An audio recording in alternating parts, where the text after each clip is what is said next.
House Elves. I have a lot of problems with House Elves, beginning with the fact that despite none of them have any training in wizardry, they have this house elf magic giving them powers that not even humans possess. But it's still somehow managed to be enslaved to humans for all eternity. Like, rise up! Take over! One thing they're clearly lacking is intelligence. And while house elves are really important in the Harry Potter book, they're basically not used in the films at all. Like, if you've never read the books and only seen the films, there are so many important scenes with the house elves that were just completely excluded. And today, I'm going to explain why. And complain. A lot.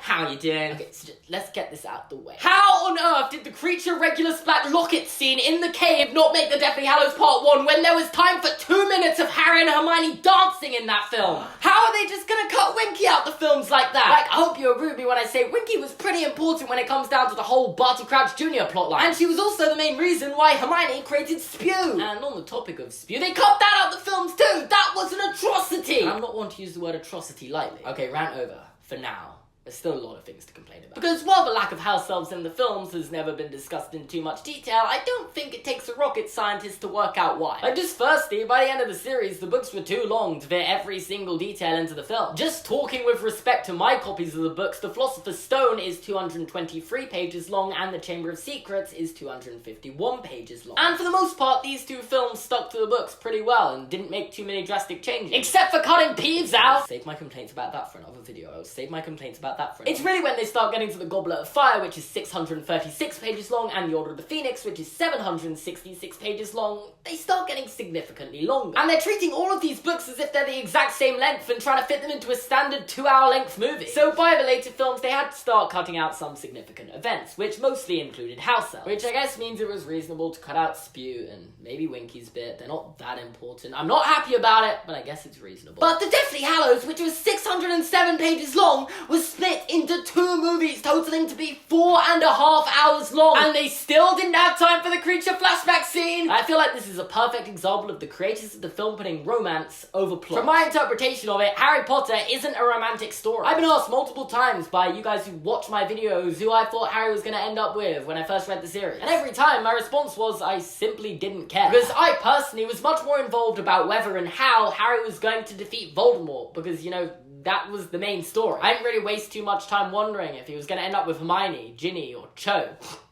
I just didn't think it was that relevant to the story, to be honest. But I know full well and understand that there were lots of people who read and watched the series the first time round, and one of the big things they wanted to know was who was going to end up with who. So I guess this was the directors of the film's way of trying to, like, throw you off and hinting that Harry might end up with Hermione in the penultimate film, when inevitably Hermione was going to end up with Ron. But, you know, personally, I'd have enjoyed the film a lot more if they included the Kreacher scene instead. And it's this exact same principle of putting the romantic side of the story first that causes another elf to be left out of the story in The Half-Blood Prince. Because let us not forget Hokey, the house elf that belonged to Hepzibah Smith, trained by Voldemort for a crime she didn't even commit. And not only Hokey didn't make it into the films, that entire flashback scene didn't make it into the films. And it enrages me. Because The Half-Blood Prince is my favourite of the books. And my favourite parts of my favourite book were the bits where they went into Dumbledore's memory to look back on Voldemort's past. I don't know, I just enjoyed that. I found going into Voldemort's past and learning more about him was really interesting. I guess for the same reason why Bran's bits from season 5 onwards are my favourite bits of Game of Thrones. I guess I just enjoy fantasy works that look back into the past from someone else's perspective. I'll be the first to admit that's a weird thing to be into, but back to the point. Because the Half-Blood Prince film decides to cut out most of these looking back at Voldemort's past scenes in favour of spending half the film developing a relationship between Ron and Lavender, leading Hermione to get jealous. And because of that, we don't get to see Hokey the house elf. At least for now. Hashtag include Hepzibah and Hokey in Fantastic Beasts. And I don't care how important the romantic side of the story was to you. Plot is more important than romance. Or at least it should be. In my opinion, because there's fan fictions for romance. If you want to read a romantic story about some of the Harry Potter characters, I can guarantee you there will be thousands on Wattpad. Okay, I need to stay on topic. This video is about house elves and their exclusion in the films. We need to talk about that. Do you guys know what annoys me more than anything? When someone sincerely believes that Neville gave Harry the gillyweed before the second task of the Triwizard Tournament, or when someone believes that Neville was the one who discovered the Room of Requirement for Dumbledore's army in the Order of the Phoenix. Because no matter what happens in the films, both those things were done by Dobby. And I think this is the worst exclusion of house elves in the entire Harry Potter film franchise. Like, in this case, they can't even use the excuse that the event wasn't significant enough, so they cut it out, because they use the event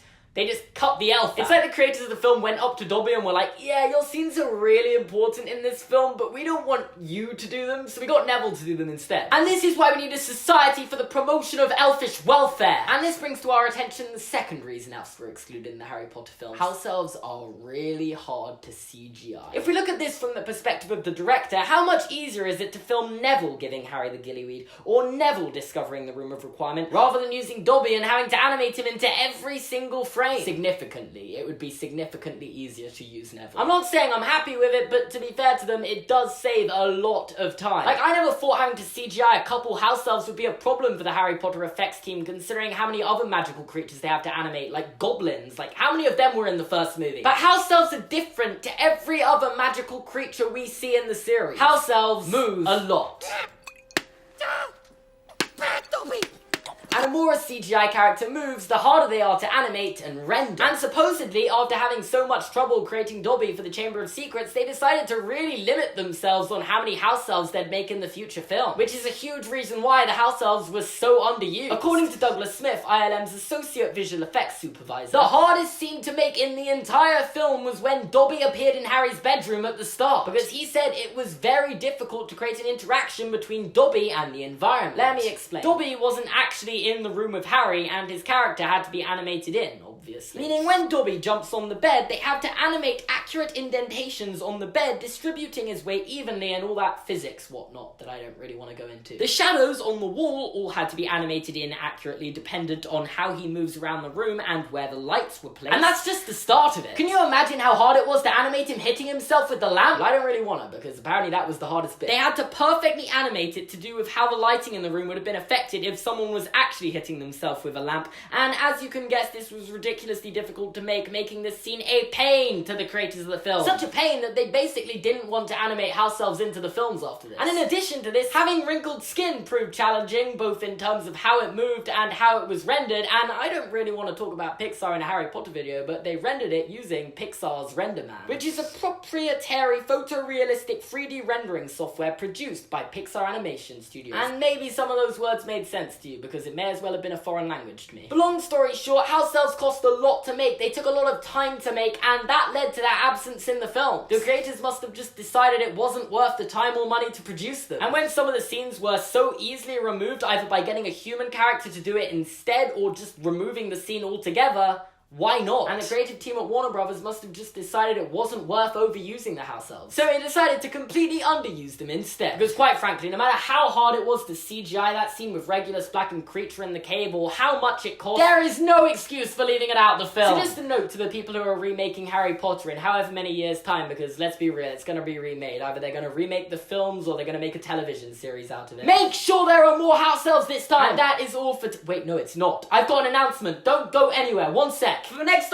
2 weeks, I'm opening a P.O. box, okay? So if you're watching this, 2 weeks after the videos come out, this message has got no relevance to you. Lots of you have requested for me to make a P.O. box so you can send me things, so if you do want to send me something, the address to my P.O. box is in the description of this video. I've only decided to open it for a short period of time because they cost quite a lot of money here in the UK. But if you have any cool fan art of me or anything, definitely send it to me, because I would love to put it on the wall, because the wall is a little bare. So yeah, send me things. P.O. box in the description. And that is actually it for the video. Thanks for watching so much. Make sure to leave a like. If you enjoyed this video, you can subscribe by clicking here. You can watch another Harry Potter video by clicking here. Check out my other social medias, links in the description down below. Make sure to go follow me. Thanks for watching, and I'll see you guys next time.